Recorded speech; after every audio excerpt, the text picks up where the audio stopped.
Two Maharashtra ministers are facing opposition fire. First, Women and Child Development Minister Pankaja Munde found herself in trouble last week for clearing contracts for procurement of items like chickpeas for the ICDS scheme through a record number of 24 government resolutions in a single day. The opposition is demanding her resignation, but the BJP has firmly backed her. She returned from a holiday today. And now Education Minister Vinod Tawde is being blamed for awarding a contract of 191 crores allegedly without a proper tendering process.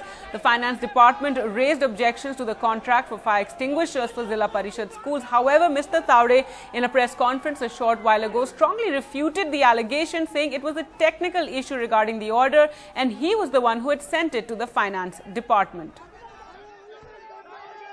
191 crore की खरीदी हुई क्या? तो 191 तो छोड़ो, हमारे पास जो 16 करोड़ शिक्षा डिपार्टमेंट का बचे थे उतनी भी हमने खरीदी नहीं की। हमने तो उल्टा हमारे पास जो पैसे थे उससे हम 16 करोड़ की परचेस कर लेते तो भी फाइनेंस ऑब्जेक्शन नहीं लेता। फिर हमने ये फाइल फाइनेंस के पास भेज दी और जब उन्होंने बात हमारे ध्यान में लाई वित्त मंत्री जी ने, तो तुरंत मैंने वो फाइल क्लोज कर दी। और इसलिए जो वित्त मंत्री के ऑब्जेक्शंस है उसके बारे में इंक्वायरी करने के बाद भी मैंने हमारे एजुकेशन कमिश्नर डॉक्टर भापकर है उनको भी कहा। जब ये खरीदी की नस्ती फाइल वित्त विभाग के पास आई थी उसमें कुछ त्रुटियां निकाली गई थी और मैं शिक्षण मंत्री को धन्यवाद दूंगा, उन्होंने तुरंत ये नस्ती बंद कर दी। वो नस्ती बंद होने के बाद जिसमें कोई परचेसिंग हुई नहीं, जिसमें कोई 1 रुपया नहीं दिया गया, पुरानी सरकार के समय में सुप्रीम कोर्ट के निर्णय के आधार पे ये फाइल चलते आई है और फिर से सुप्रीम कोर्ट के आधार पे ये फाइल चलते आई।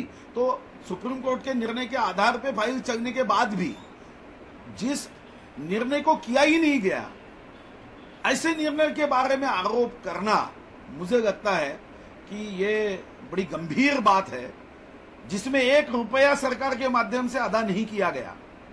दुर्भाग्यवश श्रीमान विनोद तावड़े जी ने पैसा कमाने और दलाली खाने के चक्कर में बगैर टेंडरिंग के, बगैर सही ढंग से कॉन्ट्रैक्ट दिए उन्होंने ऑर्डर दे दिया था 191 करोड़ का, और उस एडमिनिस्ट्रेटिव ऑर्डर के ऊपर महाराष्ट्र शासन के फाइनेंस मिनिस्ट्री के अधिकारियों ने एक जांच स्थापित की है। मैं उन फाइनेंस मिनिस्ट्री के अधिकारियों को बधाई देता हूं और मैं संतोष व्यक्त करता हूं कि 191 करोड़ लूटते लूटते बच गया।